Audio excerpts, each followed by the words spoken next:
BRS పాలనలో చెరువులు, పార్కులు కబ్జాకు గురయ్యాయని ఆరోపించారు రాష్ట్ర బీజేపీ మాజీ ఉపాధ్యక్షుడు మల్లారెడ్డి. బీఆర్ఎస్ ప్రజాప్రతినిధులపై చర్యలు తీసుకోవాలని డిమాండ్ చేస్తూ నిజాంపేట మున్సిపల్ ఆఫీస్ ముందు బీజేపీ నేతలు ధర్నా నిర్వహించారు. నిజాంపేట కార్పొరేషన్ పరిధిలో ప్రజలు చెల్లించిన ట్యాక్స్ను దోచుకోవడంపై విచారణ జరిపించి బాధ్యులపై చర్యలు తీసుకోవాలన్నారు మల్లారెడ్డి.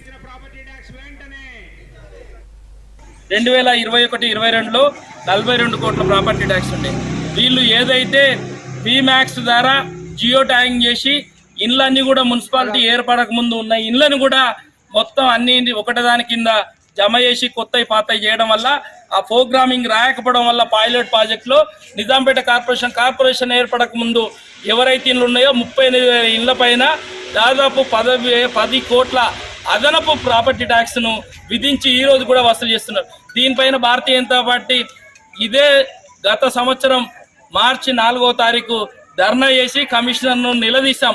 మీరు ప్రాపర్టీ ట్యాక్స్ ఏదైతే కార్పొరేషన్ ఏర్పడక ముందు ఉన్న ఇళ్లకు పెంచారో, డబుల్ చేశారో ఆధారాలతో సహా చూపిస్తే మేము సరిదిద్దుతాం, CDMAతో మాట్లాడతామన్నారు.